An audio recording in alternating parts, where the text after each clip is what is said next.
Broadcasting live from the Wellness Wonderland, you're listening to the Wellness Wonderland Radio. I'm Katie, and each week I chat with the most inspirational people on the planet on how to stay inspired in all areas of life. As you listen, feel free to tweet at me at Katie Dalebout or use the hashtag Wellness Wonderland. I'd love to hear your aha moments. So grab your headphones and listen on the go, or cuddle up with a notebook as we dive in deep with authentic conversations right here in Wonderland. Welcome back, everyone. I'm so excited for you guys to hear today's episode because I've been looking forward to airing this episode for months. We recorded this a while back and it's finally going live for you guys all to hear it. And I'm so excited to introduce you to my guest, Angie. We recorded this a while ago, like I said, and then since then, she's become my friend and my mentor. She's even interviewed me a couple times on her amazing site, Holistic Spaces, which I will link to in the show notes. So I'm so excited for you to get to know her work a little bit more. Today, we are talking about Feng Shui. Yeah, so maybe you're like, Feng what? Or maybe you really like Feng Shui.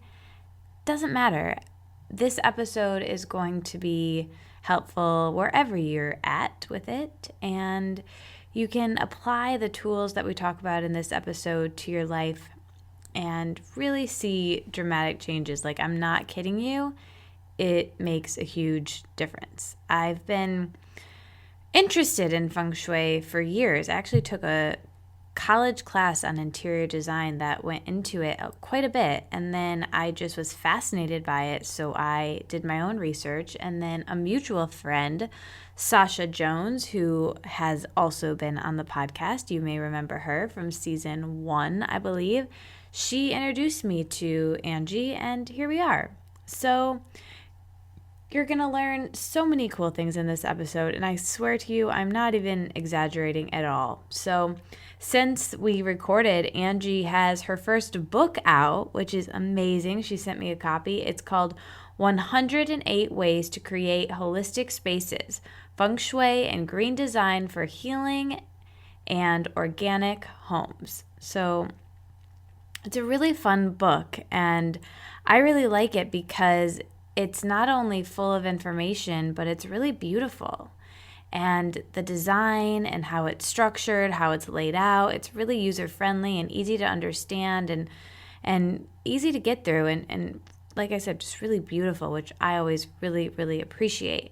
The way I've been going through it is each day I will read one of the 108 tools from the book. It's just one page, and apply it to my life. So it's not like I'm making 108 changes in my space. I'm making one a day. So it becomes like this really fun scavenger hunt or advent calendar where you have one task to do each day, and I look forward to it the night before to figure out what it's going to be. It's super groovy book, so check that out. And if you enjoy this episode, I'm so excited to see what you think of this and just see how decluttering your space and making your space feel really awesome works for you. So let me know. Tweet at me, tweet at Angie.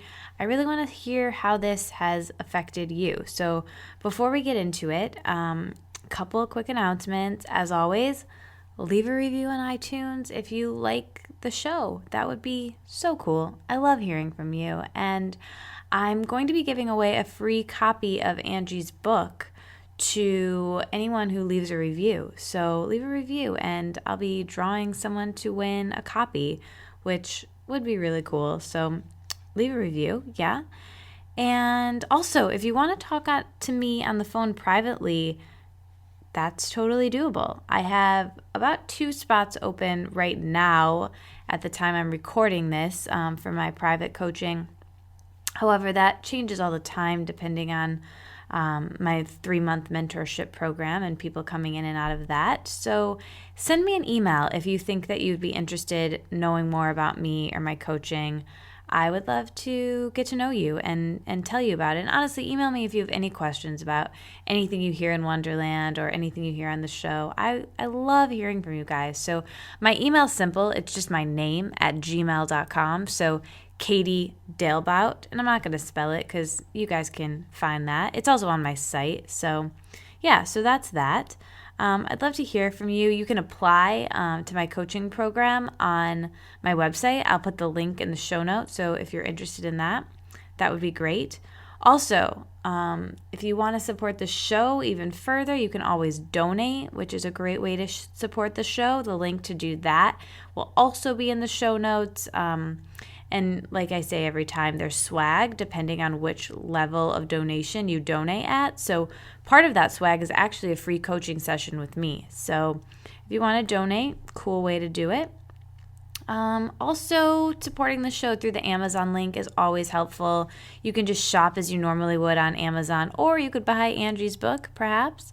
And it throws us literally a couple of pennies, to Wonderland. So that's always cool too. You can even bookmark that as your go-to Amazon link and just shop as you normally would. Doesn't cost you anything extra. So just some FYIs there. And yeah, I really hope you guys are liking these episodes. I'm loving them.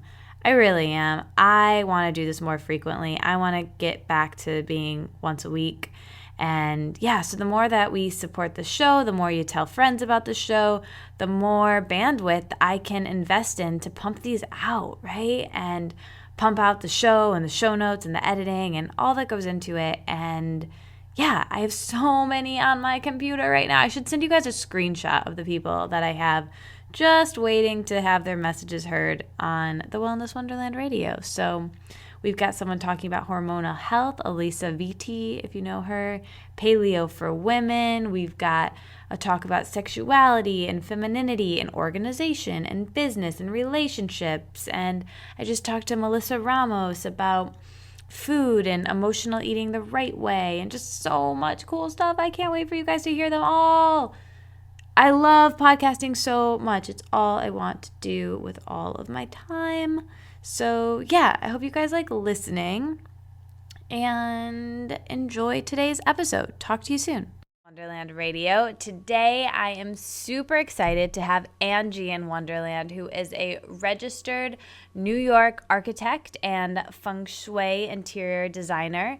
And for over 14 years, she's been creating beautiful, nourishing environments throughout New York City, San Francisco, LA, and beyond. She is a graduate of architecture from the College of Environmental Design at the University of California at Berkeley. And she is a sought-after expert in the fields of feng shui and green design. So I am so excited to talk to her about so many things. She's the founder of Holistic Spaces, integrating beauty, spirituality, and green design. 3 things that I absolutely adore. She creates and enhances balance and harmony by designing spaces with an understanding of sustainability and informed by the ancient practice of feng shui. So clearly, Angie definitely lives in her version of Wellness Wonderland, and I am so thrilled to get to know her here a little bit more today. So thank you so much for stopping by, Angie. Thank you so much for having me, Katie. I'm really excited to be on your podcast. I know, me too. This is going to be a blast. So I guess I really want to start with your story a bit and your journey to becoming an entrepreneur and your journey to your interest kind of in your field. So if we could, zoom the lens back, tell your story and why you decided to study architecture. Were you always interested in beautiful spaces? I actually wanted to be an artist when I was growing up, and someone asked me a few years ago what my first creative memory was, and it was weaving baskets. It was at the local park, and I was in a basket weaving class, and I was weaving these baskets, and you would take long fibers and soak them in water, and then very carefully weave them into a basket. And I really loved that metaphor of taking different elements and gently shaping them into a container to hold your experiences. And that's what I really love about architecture. And I always wanted to be an artist growing up. I loved making things and creating things. And that led me to architecture because, art is one thing and it's something that you can look, maybe it's two-dimensional, you put it on the wall, or maybe it's something that you look at. But architecture is really art that you walk through and experience, and it surrounds you. And like that basket, it's a container for your experiences, and it can really nourish you. Wow, what a beautiful answer. I was not expecting that. That is, I adore that. Art that you can live in and walk in. That's super cool. It's really kind of like, interactive art. Yes, absolutely. And I remember when I applied for college, I wasn't quite sure about architecture because I had also taken a class in high school where they kind of scared you off. They said, it's very male dominated. You work all hours of the night. You don't get paid a lot. And so I was like, I don't know if I want to do this. But by the time I went to college, I realized, there was nothing else that I wanted to do but study architecture or art. And so I ended up, taking a more practical route and following architecture. And I was really pleased and surprised when I learned more about it, because I went to Berkeley and they really focus on the conceptual view of things. So we really learned about how space surrounds you and how to design places that really can speak to the inhabitants. And that's also something that I learned in school. Was I took this photography class, and it was in the architecture school. So everyone was taking pictures of buildings and spaces, and for some reason I only took pictures of people. And I really began to see at that point what really interested me about architecture was really creating spaces for people to inhabit, and again, like spaces that nourish them, and all the symbology that can be integrated into the spaces around you. I love that. So, is that when you got into the practice of Feng Shui and learning about that?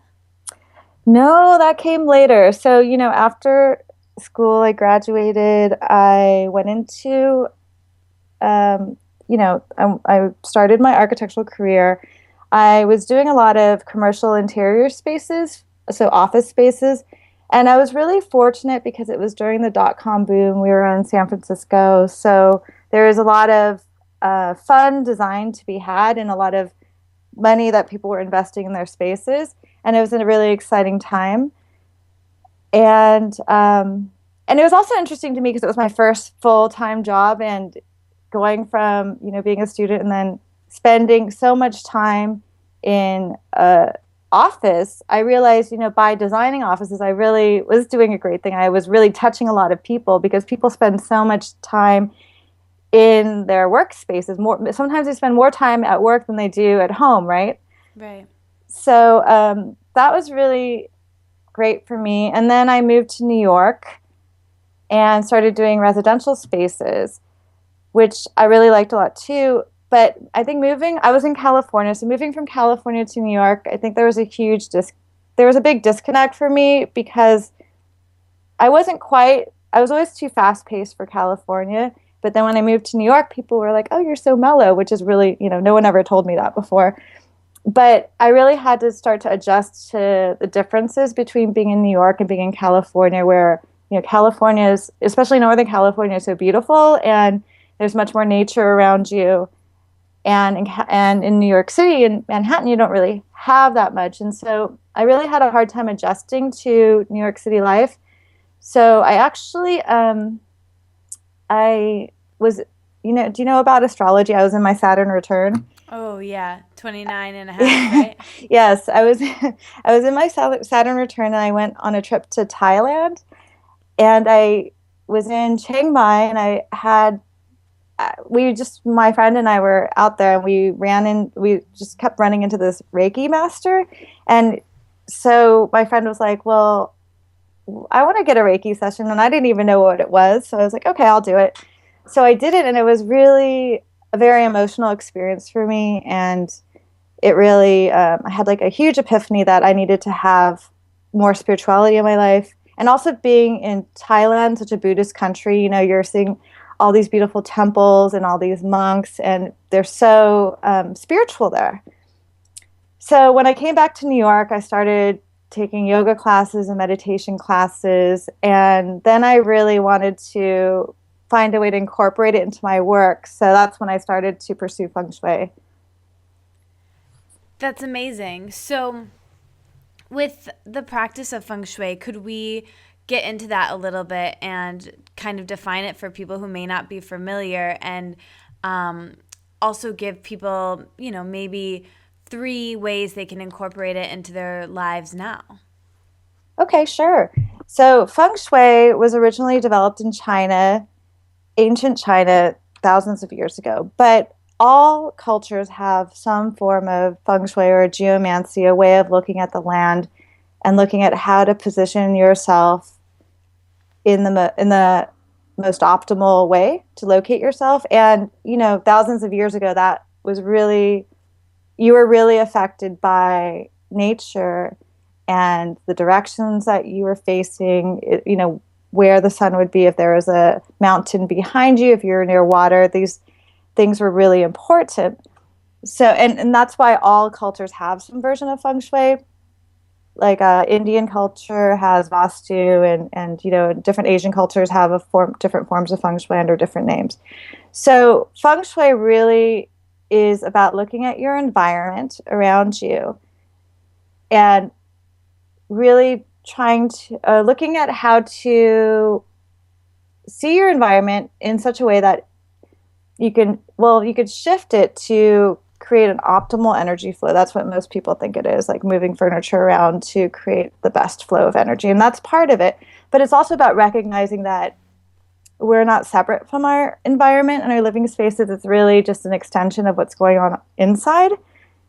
And it's a manifestation of what's happening on the inside. And also by shifting or changing the environment around you, you can shift things in your life. And sometimes it's a lot easier for people to do something outside of themselves to then start changes inside. Like, people have a breakup, they want to get a haircut, change their look to kind of reflect some kind of internal change. And that's similar, like, rearrange your room, rearrange your life. A lot of people say that. So that's kind of in a nutshell what Feng Shui is. There's also many different schools of Feng Shui. I actually practice a more Western version of Feng Shui called BTB. And it's more energetic, and it has a lot of, like meditations that are involved. It's loosely based it has Buddhist influences and Chinese folklore, and it takes from the I Ching and Taoism and Tibetan Buddhism, a lot of different traditions, and it brings them all together. And the goal is to really look at your environment and see how things outside of you can be a metaphor for things that go on inside you, and really start to take ownership of that and really begin to make or manifest changes in your life. I love that. It's such a cool practice. And actually took a couple interior design classes in college, and I didn't study that or anything, but the part that, we learned about architecture and design but when I got to Feng Shui, it was like, this is so cool. It just resonated with me. It was just one of those things, and, just simple little things that I learned from that class, I will be stuck in my mind forever. Like one of them, and I would love to know what you think about this, but like one of them was like, when your desk, you should always be facing the door. You should you should never have your back to the doors, like something like that. And I always have that in the back of my mind, even when I'm working at a coffee shop. Like I'll make sure that like I sit with my computer where I can see the door instead of my back to the door, and like just simple things like that. So I would love if you could give us, maybe 3 or, just a couple simple tips that stick out in your mind as easy things like that people can incorporate into their lives. Absolutely. The what you just talked about how to position yourself in a room so you're facing the door, that's called the command position. And basically how that works is you want to be in a place, in a room or you want to be in a place where you're the furthest away from the door and not directly in line with the door, but you can still see the full expanse of the room. So how I like to describe it is, for instance, where would like the mafia boss sit in a restaurant? He would sit all the way at the back with a wall behind him. So he's protected from the back where you're vulnerable, and he's not right in line with the door, and he could see everything that's going on. And also, when I talk to most people about this, I ask them, like, where would you want to sit in a restaurant? And everyone says the same thing. They want to sit near the back where they could see everything that's going on and have a wall behind them. They don't want to have their back to all the activity because it's not as interesting, but there's also a psychological reason behind that too, or a physiological reason. Because when your back is facing the door and you can't see what's going on in the room, you're exposing the back of your neck, which puts you in a very vulnerable position. And it also creates a level of anxiety and increases your adrenaline levels, because your old mind, which is exposed, is worried about being attacked or surprised. For instance, like I was unfortunately not sitting in the command position at my desk the other day, and I was really, I was doing a floor plan, really into it, and then my husband comes in, and I was so surprised and scared and shocked. I screamed because he crept up behind me. So it's just that not knowing what's coming towards you really puts you at a disadvantage and creates like a real subtle level of stress. So that's really like the physiological reason behind it. And then there's also a metaphorical or symbolic meaning behind it, because if you're in a place where your back is always facing the door, it's almost like you're scared or you're in fear of looking at what's coming towards you in your life. When you're open to looking at the expanse of the room, seeing all that's coming to you, and you can prepare, or you just have your eyes wide open. So really that's the metaphor or the symbolism behind the command position too. When you're in command, you're fully aware of what's going on. You're in control of your life. You're in command of your life. And you can see all the positive opportunities that could come to you, and you could choose to take advantage of them or not. But you have your eyes wide open rather than looking away, which a lot of people think they feel safer when they're not in command, but really it might be because they don't want to see what's coming towards them, or they don't want to take control of their life. So that's like a real easy, well, not so easy, but one of the main principles of Feng Shui. And this applies most importantly to your desk, because your desk represents your career and your path in life, and your bed, which represents you, because you spend a lot of passive yin time in bed. So it really affects you when you're not in the command position in bed, because you're in this passive yin state where, and you're also very vulnerable. So you're more susceptible to that those stress levels. And it's also very important to position your stove in command, because the stove represents wealth and how you nourish yourself in the world. If you're at your stove and you're not in command, you actually put a subtle level of fear and stress into the food that you cook. Oh no, I was just looking over at my apartment and my stove is directly in line with the door. I don't know what I'm going to do about that. Oh wait, isn't it in line with the front door? Yeah. Can you see it from the front door? Yes, if I turn my head. Wait, when you walk in, is the first thing you see your stove? Well, if you walk in, you see the kitchen right away, and then on the left on your right is the stove, and on the left is the sink. You know what I mean? So it's like a strip right in front of the door. But when you're at your front door, can you see your stove? It would be in your peripheral vision. Okay, that should be okay then. Okay. Whew. Well, so I guess that'll be my second tip. What can you do if your stove, your desk, or your bed is not in command and you can't shift those locations for whatever reason? Like, it's very challenging for you in an apartment to move where your stove is located, right? Right, right. So one thing about BTB feng shui is that we look at the physical elements around you, but it's what's most important is your perception of the world around you. So we can use tools to adjust your perception. So you could put a mirror at your stove. So basically a mirror. So when you're standing at your stove, you can see the front door behind you. So often I recommend, like if you go to an auto shop, they have those convex mirrors, and they already have adhesive on the back. So I have one of those on my stove because my stove is not in command either. So I just have mine taped to or stuck to the top of my stove. Or you could have a mirrored backsplash, or set up a mirror next to your stove, or you could even get like a mirrored teapot, or some kind of orb that is more decorative. And the goal is that when you're sitting or when you're standing cooking, that you could see behind you.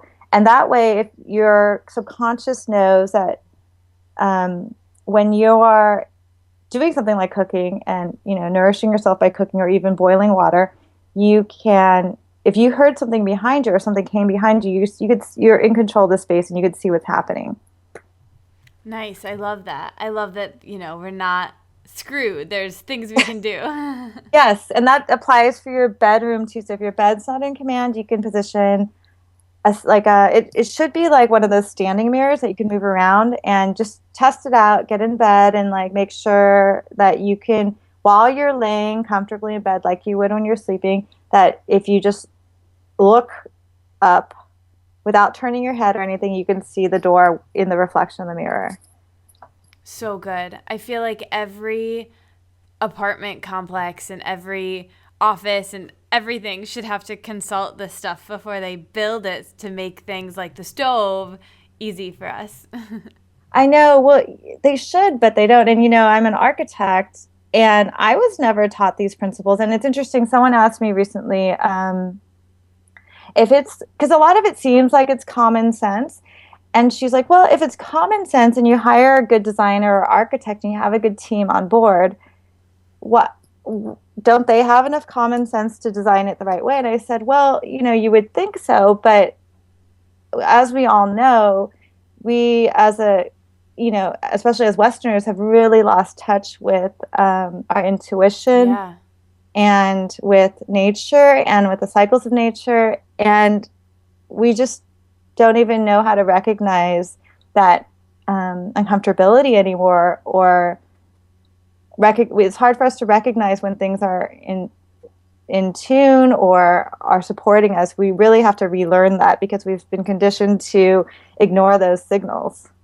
Yeah, absolutely. I think that's why, I connect with it so much, and why a lot of people, when they do learn about it, can really get behind it, because it's like, okay, it is so intuitive. It is so common sense, but no one had ever told me what it was called or what it is before. So I think talking about it and, having this conversation, opening up, just like with any esoteric conversation or anything spiritual or whatever, I think it's great to have these conversations and talk about it. So hopefully more people will talk about it.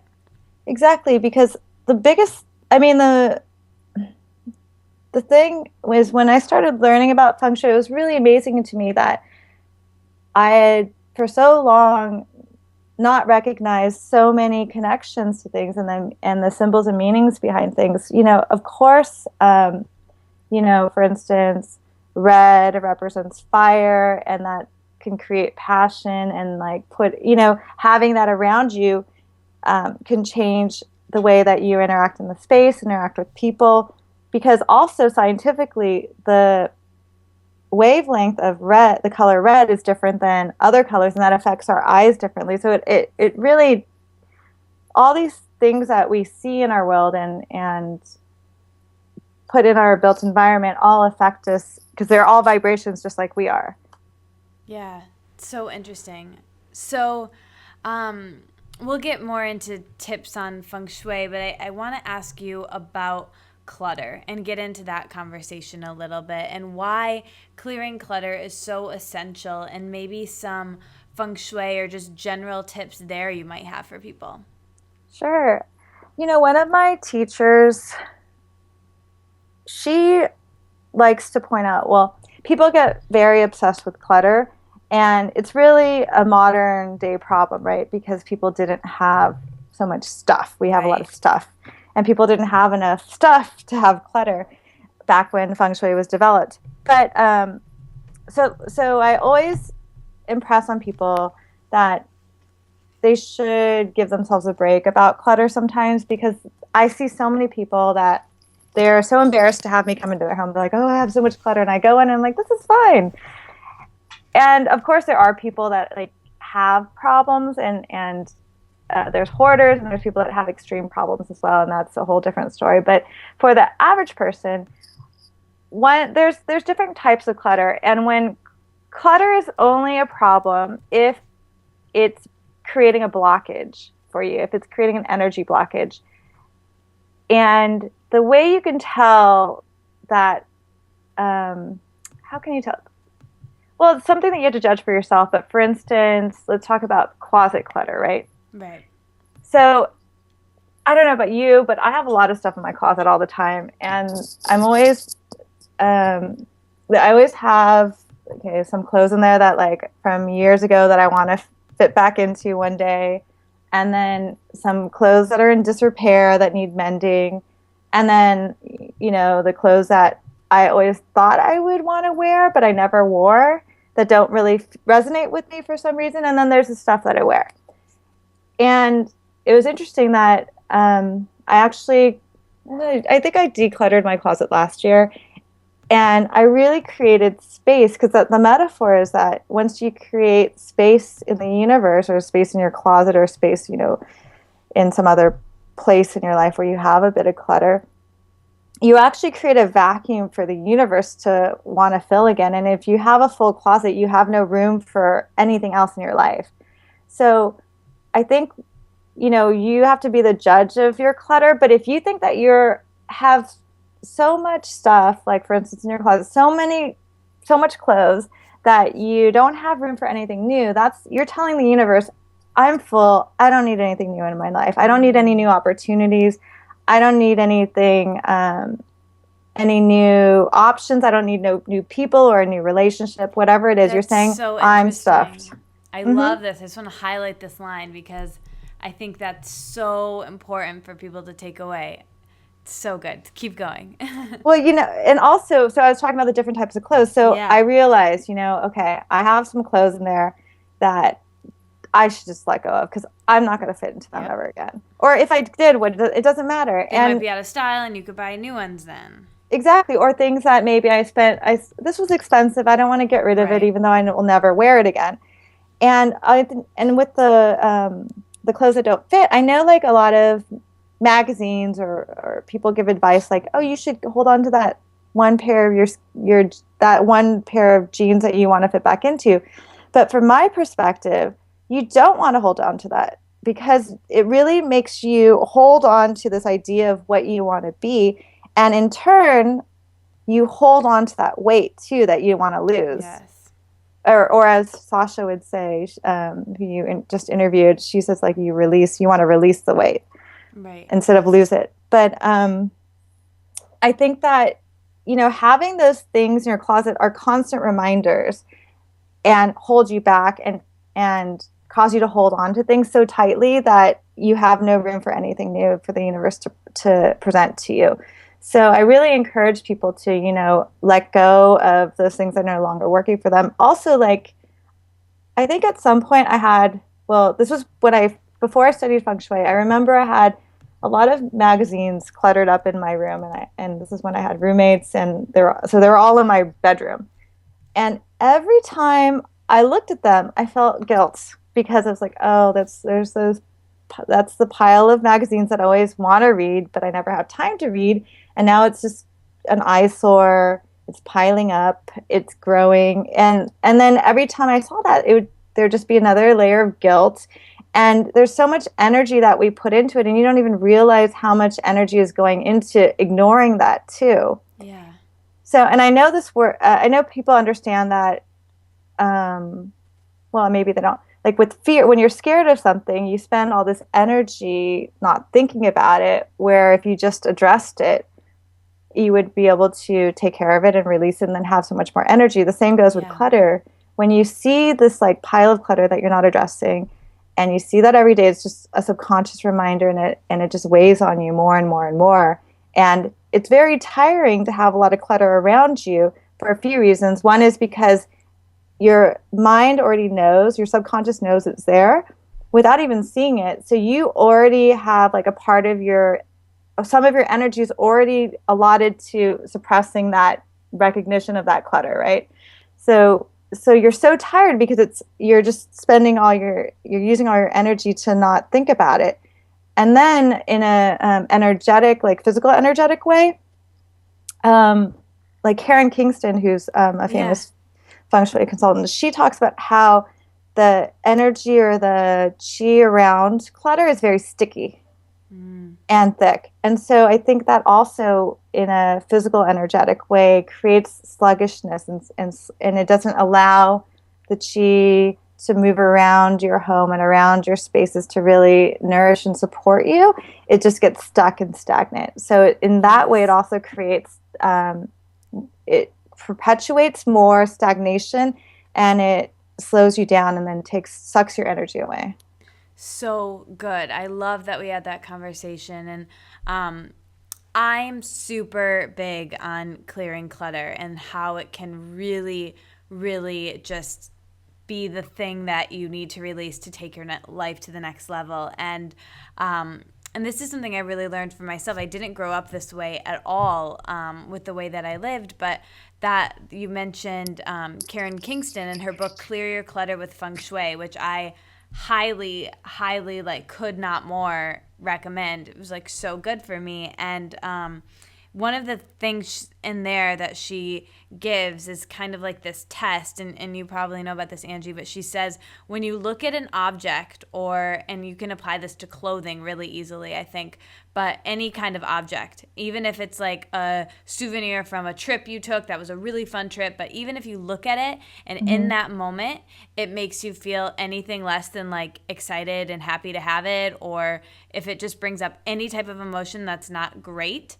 get rid of it. Just don't even think about it. Even if you think, oh, but I can't because it's the ticket from the train and that train was really fun, like just get rid of it. If in that moment it doesn't bring up something good in you, don't have it in your house. And like that was a big shift for me. That really changed things for me. And you know, the other thing, especially when thinking about your closet for me, is I realized recently that for myself particularly, and I think for everybody kind of across the board, choice really stresses me out. Like choice is my biggest thing that stresses me out. So especially with getting dressed in the morning, like it will stress me out if you know, this stress isn't like I'm running from a tiger kind of stress, but this is like, you know, our daily life stress. And if I can prevent any of that, I mean, I might as well, right? And so just taking my closet and keeping it as not only clean and organized, but just as minimal as possible is really, really helpful. And, you know, I feel like I clean my closet I just did a big, huge sweep and released a lot of stuff, but and it felt amazing. And you know, in clothes, it's such a great thing because you can give them away, and then that feels really good too. But it just made that choice so much easier in the morning. And at least, you know, when the season's changing, taking your winter clothes out and keeping the summer things, and I think that can be, you know, depending on where you live, is really helpful. But I loved and wanted to highlight everything you said on clutter. I think it's so good. Yeah. Yes, I totally agree with everything you say. And it's funny that you talk about choices because, you know, we have so many choices. And you remember there's that one study done where people were given, you know, 12 different types of jam versus 3 different types of jam. And when they're given 3 choices, most people picked one and bought one, but given 12 choices, it was just too overwhelming, and people wouldn't buy anything. And I think that's also something that, is a little bit disappointing in our culture now, that we have so many options that we just get so overwhelmed. And to simplify things and like you said, having things that um, are life affirming for you around you, objects that have life affirming energy and support you, and as well as food and people and everything in your life. It just helps you it makes it more simple, and you can save your energy for the things that you really want to focus your energy on. But I did want to say one thing about clutter. So the other extreme, well, not the extreme, well, one extreme is the hoarding, but the other extreme is having, we would say it would be too yin, not like being too minimal. That's also a little bit of a problem in feng shui, because so yang is like high noon, life affirming, very energetic, active energy, like the sun. And yin is the moon, and it's darkness, and it's more passive, and it's also death. And so when there is when there is, I guess, when it's very minimal, then you can have a space that's actually too yin, and there's no life there. And a good way to think about it is like if you think of a cafe and you see like two cafe tables, and one it's just like there's nothing on it, there's just a chair, a table, and then there's another one with like a hat, sunglasses, no one's there, but you could still see that there's life there. And so the goal is to have something in the middle where you still have life, and you have things around you that support you, and you don't get too obsessed with having it so sterile, because then you have no life energy at all. So it's finding that happy medium. I love that. Mm-hmm. So I guess I would love to know, maybe people listening to this are saying, okay, I get what they're saying about clutter and how it will benefit me in my life greatly to call in new things and new abundance and relationships into my life if I clean that up. But I'm so overwhelmed by my space, and I'm so overwhelmed by all of the clutter I do have that I need to clear. Where do I start? What would you say to that person? How would you coach them? Well, I would tell them to start really small and look at a small area. So say they want to work on their closet. We've been talking about the closet. And set an egg timer for 9 minutes. So 9 is a very auspicious number in feng shui. It's the number of completion. So I would say set it for 9 minutes and just let yourself do some decluttering for 9 minutes, and then that's it. And don't guilt yourself about it. Don't feel bad about it. Just be happy with what you did and just take it step by step, because a lot of people use that I'm overwhelmed, and then that's an excuse to not do anything at all. Yeah. So I always recommend that people take it really like one step at a time. So either like 9 minutes a day, or maybe you throw out or give away, donate or recycle 9 things a day. So 9 objects. And so the 9 really gives, well, because it's an auspicious number, it also gives some kind of, it puts a ritual, or it makes it into a ritual. Yeah. So, so every day, just 9 things a day, and it's really easy to do. Make it as easy as you can for yourself, because the harder you make it, the more you'll resist it. Yeah. I think it's like, dealing with your money, and it kind of brings me back. I interviewed Kate Northrup a couple episodes back about, your relationship with money, and it's really the same thing. And a lot of people in debt, or just who don't want to think about their money, the word budget gives them anxiety, and they just don't want to deal with it. But one of the things she says to do is to make it a ritual of, looking at your bank statement every morning, and to every Friday have a little financial party with yourself and get have your favorite drink on hand, and wear your favorite outfit, and light a candle, and just sit with your money and plan out your week or whatever. And I think if you could, I know that people look at this as I work so hard during the week. The last thing I want to do over the weekend is spend my weekend clearing my closet and clearing my clutter. So I'm going to just not think about it and get out of the house as much as I can to like not deal with it. And I think, not that that's a mistake, because I would say the same thing. That makes sense. But I think what you said can really change the game for people if they make it fun and enjoyable and a practice that they want to participate in, of just 9 things, even if it's every weekend, every Saturday and Sunday, 9 minutes each day. And then you can get out of the house. Then you don't have to think about it, but at least you'll feel good knowing you got that done. It's kind of like exercise, like if you don't move your body all day, you may feel kind of stagnant. But if you get that exercise, that yoga class or whatever it is, and in the morning, the rest of the day, you feel pretty good because you at least got it done. So absolutely. Like I'm a student at, do you know Shambhala Center? No. It's a meditation center, and there's several centers around the U.S., but there's one in New York City, and so it's based in Tibetan Buddhism, and they talk about joy is rooted in discipline. So once you bring some discipline in your life, you can really start to feel joy because it allows you to have a pattern and have a ritual and then really be able to cultivate joy. So I think that is really important, finding, discipline even in making your bed every morning. Yeah. And having that create some stability in your life really can help you start to cultivate joy.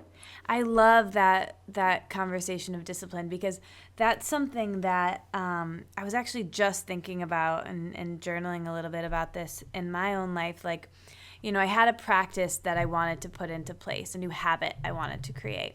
Mm-hmm. And I was really in the space of like, which is very unlike me, kind of negatively like, oh, I've tried this before and it hasn't stuck. I've tried this before, it hasn't stuck. Like, I'm in that space where it's not intuitive. I don't want to do it, but I know I want to do it, but in the moment I don't want to do it.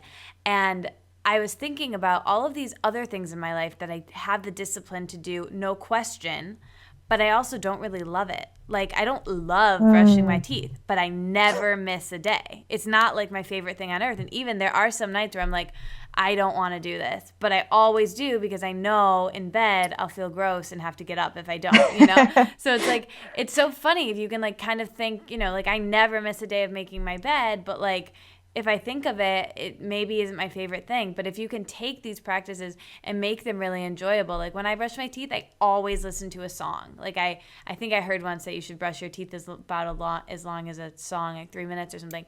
So I always listen to music. And then when I make my bed, like I get into it. Like I pretend I'm Martha Stewart with the pillows, like, And it's just like whatever you're doing, do it like you're a professional. Like, when I'm brushing my teeth, like I pretend I'm a dental hygienist and like I get in there, And so I think if you can kind of take that practice to whatever you're doing, whether you're cooking, whether you're making your bed, whatever, and do it like a pro and find a way to make it fun, make it like a little game of like how much fun can you have in your day doing mundane things, And then that'll at least make you do it and make you have that discipline. And I think clutter works perfectly for that. Mm-hmm. And if you're not having fun doing it, if you're just doing it and trying to think of something else, then you're during that time that you're doing that task, you're not really living either. So good. So we spoke a little bit about the workspace and the desk and some ways to kind of keep that high vibrational, and a little bit about the bedroom, and maybe we can go there a little bit more. But what about in the bathroom? Are there any things to think about in your bathroom space that can make it more high vibe? Well, so there's a few different schools of thought on the bathroom. So Feng Shui, I said, was developed in China. So ancient Chinese bathrooms were really not a place that you wanted to be anywhere near, right? Mm-hmm. And it's a much different culture in the U.S. where a lot of our bathrooms are very spa-like, and it could be a place of rest and relaxation rather than, something disgusting. Yeah. Yes. So it's the way that I look at the bathroom is I do look to see if it's located in any of the feng shui areas that relate to like prosperity and money, or maybe your fame, because fame is related to fire. So that water energy can put out the flames of the fire in your fame area, or how you're recognized in the world. Or if it's in your prosperity area, that downward energy can represent the wealth being flushed away. But as the water goes down, you also are bringing new water back in. So it's really your perspective. But in general, the only times I really worry about bathrooms is if it's like if it's in a like a large apartment building where you have many bathrooms stacked on top of each other, like floor after floor after floor. Mm-hmm. That creates a very extreme downward water energy. And if that's located in like the prosperity area or the fame area of your floor plan, then it needs to be remedied. And well, there's different ways to do it. It really depends on the situation. So in general, I would say it's hard to make a comment about the bathroom. Okay, here's an easy tip for the bathroom.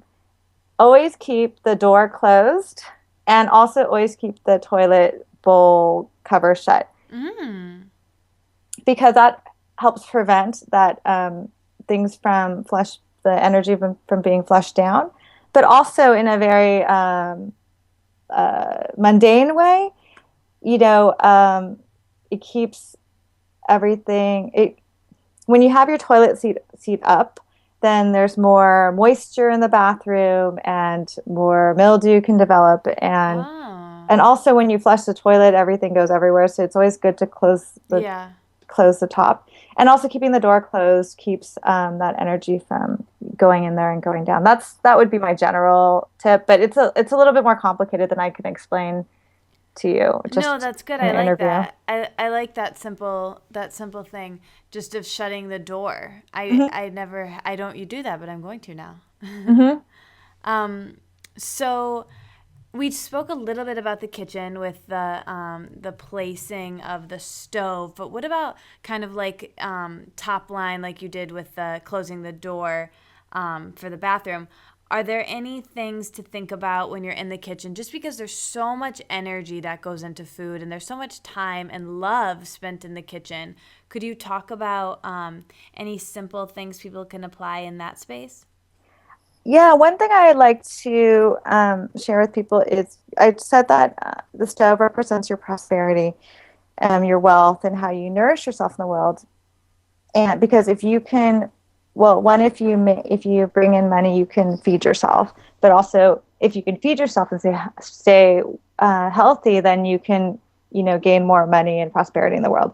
So it works in two ways. And there's a few things with the stove. You should always keep it clean, very clean as possible, because that represents your prosperity again, right? And then having more burners is better than less burners. So people traditionally have 4, but if you have 6, that's even better. Or if you can set up a mirror so it reflects the burners, you actually can double your burners. And the more burners you have, the more wealth you have, because there's more ability to cook and have more nourishment. And then another thing I like to point out is, one is you should always try to use your stove at least once a day, just to boil water, because if you don't use the stove, then you're not activating that, you're not activating the prosperity that you have available to you. And then when you go to your stove, do you have a favorite burner? Yeah. Which one is it? Front left. Front left. Okay. I think mine is mine is the front left mostly, but I always challenge people to, next time they go to their stove tomorrow morning, try using a different burner. Because if we automatically just go to the same burner all the time, we're missing a lot of opportunities. So try a different burner each time you go to the stove, and realize when you're doing that, you're opening up your opportunities. Because in a really practical way, every morning now, I'm sleepy, going to my stove, putting on water, and I'm like, oh, wait, I'm not going to go to the same one again. I'm going to try a different one. So every morning, that's a reminder, I'm not going to do the same thing mindlessly. I'm going to look at the world differently every day, every morning, and with everything I do, no matter how mundane the task is, and open up opportunities for myself. Oh my God, I'm like, I love this so much. Like, this is so up my alley. Like, oh, so good. I love that tip. Anything else for the kitchen? Um, let's see.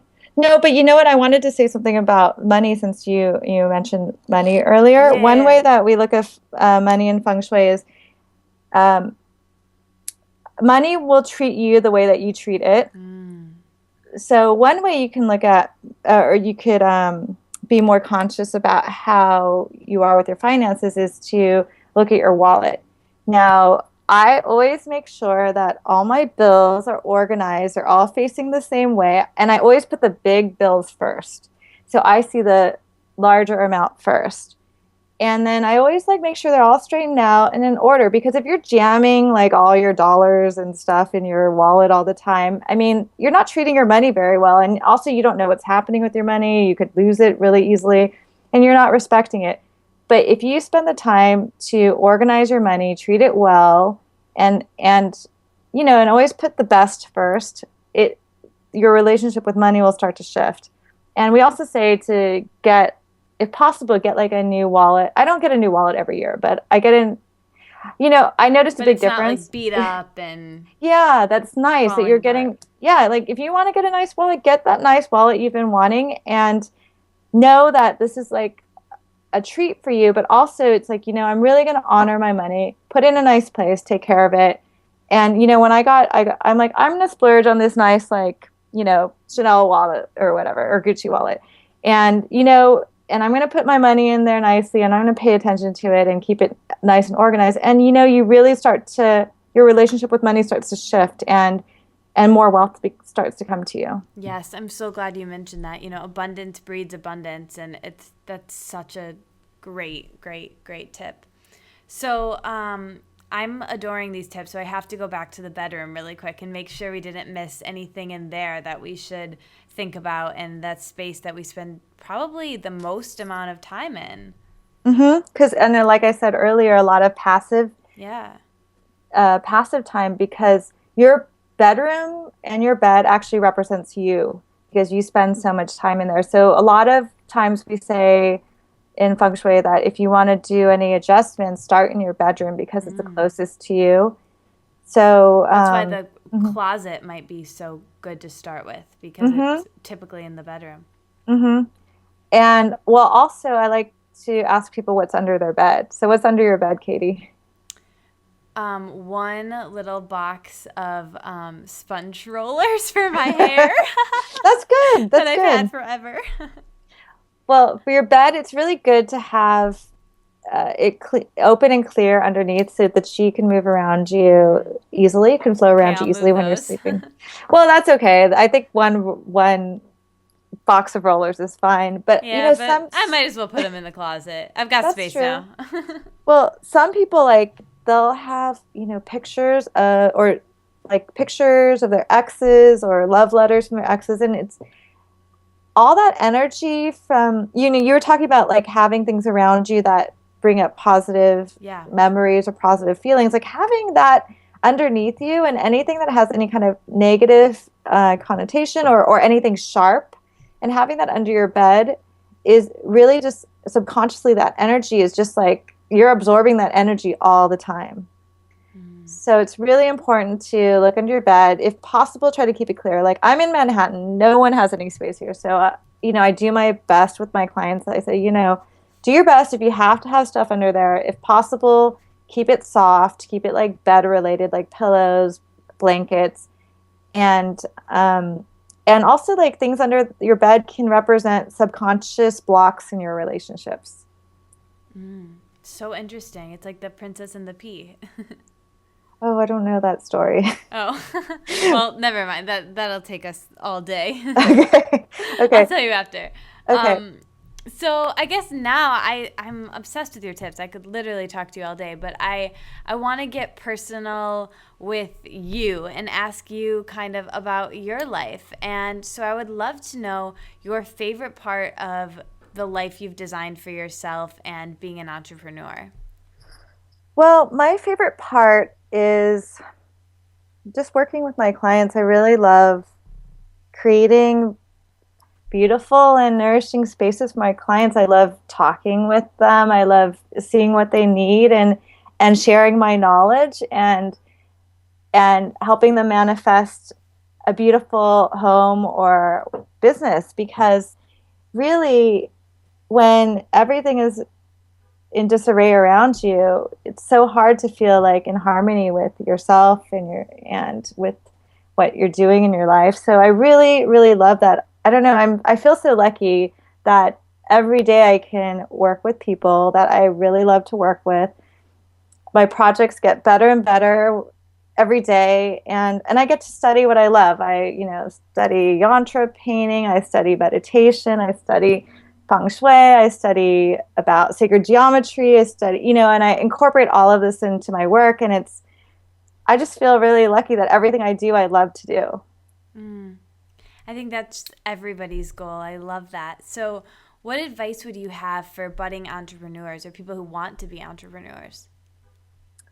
Let's see. One of the first things that one of my teachers, my Feng Shui teachers, told me when I first started studying, I took a 3-year certification program, and right when I joined the program, I actually got my first Feng Shui client even before I started studying in the formal program. And I was talking to her about it, and so one the first Feng Shui cure that she gave me was to do one good deed a day.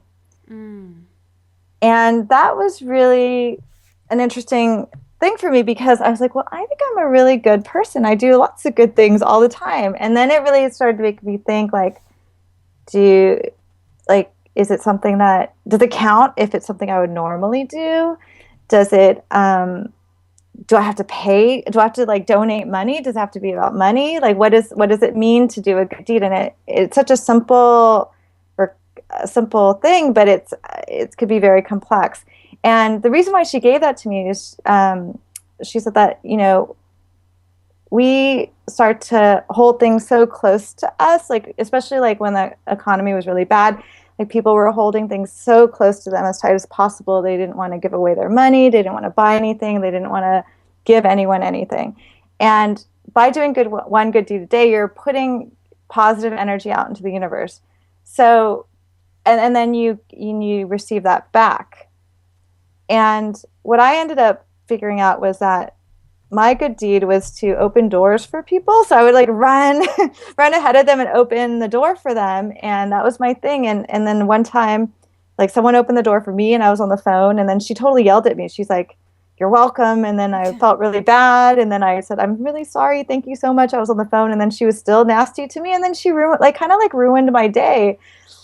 And so all these things happened around opening doors for people. And then I started realizing what I was really doing was opening doors for myself by doing this good deed. So what my recommendation for entrepreneurs would be really start by putting positive energy out there and not hold things so tightly. Don't try to hold on to all the information you have. Don't be worried about people stealing what you have. Just give as much as you can, and it will all come back to you, and it'll help you manifest, anything that you really want. There's so much power in putting out good energy into the world, and doing one good deed a day can really start shifting a lot of things in your life. Oh, I love that. And I think that's so true in the blog world of sharing your best content for free and building that audience and building that platform for yourself. And then those people that love you, they want whatever you're sharing and selling because they know you and trust you. And I just love that. So I know that you're also working on a book, 108 Ways to Create Holistic Space, Feng Shui, and Green Design for Healing and Organic Interiors. I adore that title. So could you talk a little bit about that? Sure. I have a huge Feng Shui library, and I understand it, but I know the average person doesn't. And my approach, I don't know if you could tell, my approach to things is really I don't ever want anyone to feel like things are too overwhelming for them, or they or put too much on someone's plate, because once Yeah. you feel overwhelmed and you just don't do anything. And Yeah, the it's goal like is to make, choice, like we were talking about. yeah. And I want people to be able to make small shifts. And, I've been taught, my teachers taught me that even one feng shui cure is enough. Like people want like, oh, they want to fix like every area of the feng shui map. We're taught like you don't want to fix every area. You just fix the areas that need help, that you have issues with. Otherwise, we call it you're being a hungry ghost. You're wanting too much. You're really just trying to get as much as you can, and it's like an addiction in a way. So, so I have all these feng shui books, and they go in such depth, and then I think people get overwhelmed. And I really wanted to provide easy and simple and digestible tips for people to easily implement in their life, because it's just you could just make one shift and really change your whole outlook. And I really want to share all the knowledge I have with people. And I think that a lot of books, while they're great for me, maybe people get overwhelmed. And also there's so many different schools of feng shui, people get conflicting information. I just want to like put out simple, easy ways to incorporate green living, holistic living, and feng shui changes into your life. And, and just make it, Accessible. yeah, accessible. So there's no excuses. I like to make it so easy that you have no excuse not to do it. Oh, okay. First of all, I love this and I cannot wait to have it and read it, but it's so funny. It reminds me exactly of the new book that just came out by my mentor, who we were just talking about before the call, who I had on the show, Gabrielle Bernstein. Mm. And her latest book is called Miracles Now. I have it on my desk, and it's 108 life-changing tools for less stress, more flow, and finding your true purpose. And it sounds to me like it's very similar in the concept of, it's kind of like her, greatest hits album. All of the simple tools, again, that people have no excuse not to implement. And it sounds like your book will kind of be the same way, the greatest hits of feng shui, where people can even just open the book to any page, find a tip to implement, trust their intuition that that'll be correct. And I'm wondering, she talks a lot about the symbolism of 108 and why she chose that number. And it's probably similar to why you chose it for your book. Yes, like 'cause there's 108, 1 plus 0 plus 8 equals 9. So it's a multiple of 9, which is a auspicious feng shui number. It's a number of completion. And it's, there's 108 beads in a mala, and we in Buddhism you chant things 108 times. So it's really like a meaningful number. I love that. And it's just so funny. It's like the feng shui version of the book that she just put out. And I know it's going to be amazing. So thank you for giving that to the world. Oh, you're welcome. I mean, I'm really excited because, like I said earlier, a lot of people have a hard time making the changes inside, but it's a lot easier to make it outside of themselves. So if I could help someone shift something in their environment and have that really support them, and have them start to, really be able to manifest a beautiful life, that's all I want. That's amazing. So let's wrap with some quickfire questions. So just say like the first thing that comes to your mind. Okay. You ready? Okay. Favorite color? Black. Favorite thing to do for fun? Paint. I like to paint yantras. Amazing. Favorite or number one tip for a greener, more sustainable home? Get rid of the Windex and all the toxic cleaners and make your own, or you could buy the non-toxic cleaners. Nice. What are maybe the first 3 things you do when you get up in the morning, and any specifics of your morning routine that affect how the rest of your day goes? So usually I wake up and I've been doing oil pulling. Oh, yeah. And then I also have Sasha's fire water drink. Oh, yeah, me too. I do all those things. And then if I'm not running off to a meeting, I meditate for at least 5 minutes. But I will say, I don't want to admit this, but I usually check my email too. In those first 3 things, I check my email. I love that. Firewater is just like the best. Well, Mm-hmm. I love you have her recipe on your site, so we'll link to that below, in the show notes. So what about in the evening? What are some things you do to wind down and relax? Maybe the last 3 things before bed. Oh, I'm such a workaholic lately. um, I spend some time talking to my husband, and he lately he's been, well, it's been cold, so when it's been cold, he'll put like a little hot water bottle under the sheets under my feet and prepare that for me before I go to bed. Mm-hmm. And then when I'm falling asleep, I actually count sheep because I read that when you use that part of your brain where you visualize things, which works with meditation too, that it activates a different part of your brain and helps relax you. Oh, I love that. I'm going to do that tonight. Mm-hmm. What's your favorite day of the week? Sunday. Favorite hour of the day? Noon. Noon between 11 a.m. and 1 p.m. are the most yang hours of the day, and then between 11 p.m. and 11 a.m. are the most yin. So I like noon because it's the most yang. Oh, I like that. Favorite vegetable? Broccoli. Favorite fruit? Strawberries. Best meal you've eaten recently? Mm. I've been juicing, so I haven't had any meals. Oh, man. I had a really great almond milk. It's funny to ask you that question while you're cleansing. What is your superhero power that you wish you could have for a day? Okay. I heard the one that that Gabby, or you were saying with Gabby, and that seemed a lot more, a lot better. Mine seems a little selfish, but I'd like to fly. That would be awesome. Nothing selfish about that. You get a lot done. I'd like to fly. I mean, I love bike riding because I feel like it's flying. I think just being weightless, and also like in the Shambhala teachings, they talk about flying like the Garuda, like not being attached to the earth, but really letting yourself be outrageous and free, and just open up to whatever's coming to you. Nice. That makes it sound amazing. What is the best lesson you've learned recently? Actually, I was listening to the podcast that you had with Gabby that she was talking about expanding time and not that to be successful, you don't have to exhaust. I forgot that. Slow down to get more done. Mm-hmm. And Such a that's good something one. that I'm learning. I have to learn a lot, but I've been incorporating that since I listened to it. I love that. What's your favorite movie? Favorite movie? Oh God. Probably a Wes Anderson movie. Oh, I love Wes Anderson movies. They're so beautiful. Mm-hmm. Favorite book? Favorite book? Right now I like Untethered Soul.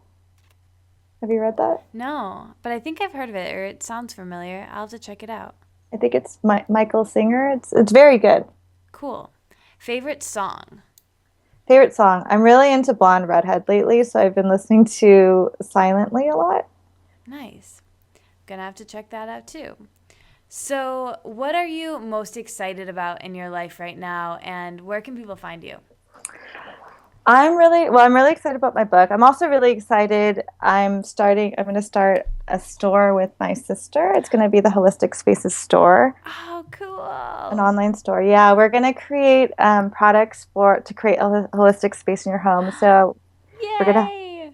I know this is the first time I'm talking about it publicly, but Cool. there's going to be an apothecary where we have curated blends of essential oils for different rooms in your home. So for instance, if you wanted to have a more restful bedroom, or if you wanted to have a more passionate bedroom, and different blends for that, and also like for space clearing, things like that. And then that'll be the apothecary, and then there'll be the art section where I paint yantras so yantras with mandalas around them, and I have a few. I paint a lot of them, so create prints of those and have them nicely framed. And they would also be prescribed for certain areas. For instance, I have a Mars yantra with a mandala around it, and it's very fiery colors, and it's in the fame area of my desk. So that's to really support and adjust and bring more fame and recognition and passion to my work.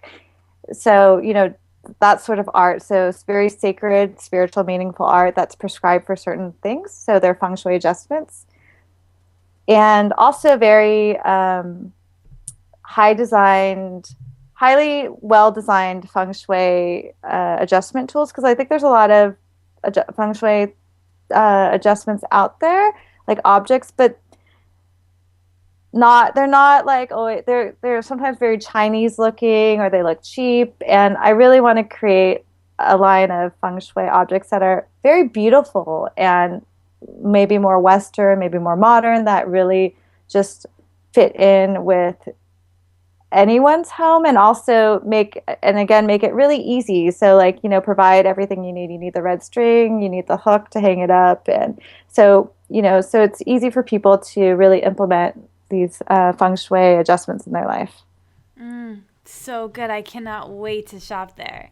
I know. I'm so excited. It's so fun to start to put together their products with my sister. So amazing.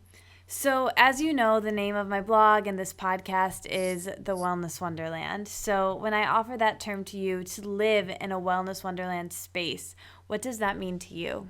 Well, that's absolutely a holistic space. Yeah. Where to me, it's like a joyful space where you recognize what your surroundings mean to you, and there's no differentiation between you and other people and the objects around you and the animals around you and the air around you, and we're all integrated, and we all have compassion for each other and understand each other. So amazing. This has been so much fun, and I'm so excited that I got to know you and talk with you today, and that everyone else got to talk to you too. So thank you so much for being here. Thank you so much for having me. I really love talking to you too. Yay. Bye, everybody. Bye. Thanks for listening. You made it all the way to the end. I'll be back next week, but until then, let's stay inspired and keep this conversation going. So tweet at me at Katie Dalebout and our guest with your aha moments from this conversation. And like the Wellness Wonderland on Facebook, so we can all hang out there and discuss how inspired we are and how we'll apply it in our daily lives. And never miss another episode or post from me by signing up for email updates on thewellnesswonderland.com. See you back in Wonderland.